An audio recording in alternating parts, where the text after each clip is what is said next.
गेल्या वर्षी जुलै महिन्यात राष्ट्रवादी काँग्रेसमध्ये फूट पडली. त्यानंतर अजित पवार व शरद पवार या दोन्ही गटातील मतभेद तीव्र झाले.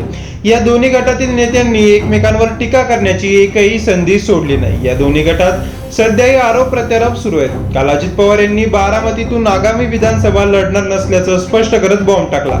आज पुन्हा अजित पवारांनी शरद पवारांबाबतचा एक महत्त्वाचा निर्णय सांगून टाकला. विधानसभा निवडणुकीच्या पार्श्वभूमीवर सध्या महाराष्ट्रातील सर्वच राजकीय पक्ष कामाला लागलेत. महाराष्ट्रात दौरे, बैठका, सभांचा धडाका सुरू आहे. आढावा बैठका आणि सभांच्या माध्यमातून उमेदवारांची आणि मतदारसंघाची चाचपणी सुरू आहे. आगामी निवडणुकीच्या अनुषंगानं राजकीय वातावरण तापलंय.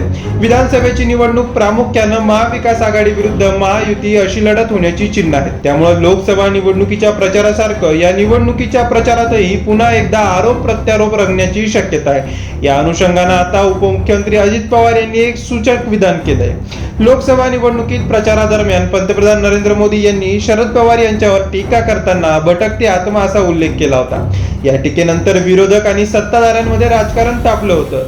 या अनुषंगानंच उपमुख्यमंत्री अजित पवार यांनी एक सूचक वक्तव्य करत शरद पवार यांच्यावर केलेल्या टीकेसंदर्भात भाजपच्या वरिष्ठांशी बोलणार असल्याचं त्यांनी म्हटलंय. तसंच यापुढे आता मी देखील ठरवलं आहे की शरद पवारांबाबत काहीही बोलायचं नाही असं अजित पवार यांनी म्हटलंय. अजित पवार म्हणाले, शरद पवार यांच्यावर काही बोललं किंवा टीका केली तर लोकांना आवडत नाही.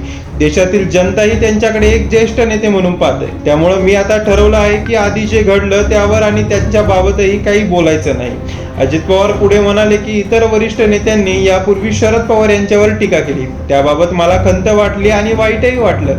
ते जनतेलाही आवडलेलं नाही. मात्र याबाबत आम्ही देवेंद्र फडणवीस यांच्याबरोबर बसून चर्चा केली. आता ते त्यांच्या वरिष्ठांशी चर्चा करतील असं अजित पवार म्हणाले. सध्या अजित पवार गट महायुतीत तर शरद पवार गट हा महाविकास आघाडीत आहे. राष्ट्रवादी काँग्रेस पक्षाचे दोन्ही गट पुन्हा एकत्र येतील का असा प्रश्न कायम चर्चेत असतो. काही दिवसांपूर्वी शरद पवार यांना अजित पवारांसाठी परतीचे दार बंद झाले आहेत का असा प्रश्न विचारण्यात आला होता. त्यावर शरद पवार यांनी या संदर्भातील निर्णय हा राष्ट्रवादी काँग्रेस पार्टी शरद पवार गटातील नेते एकत्र मिळून घेतील असं उत्तर दिलं होतं.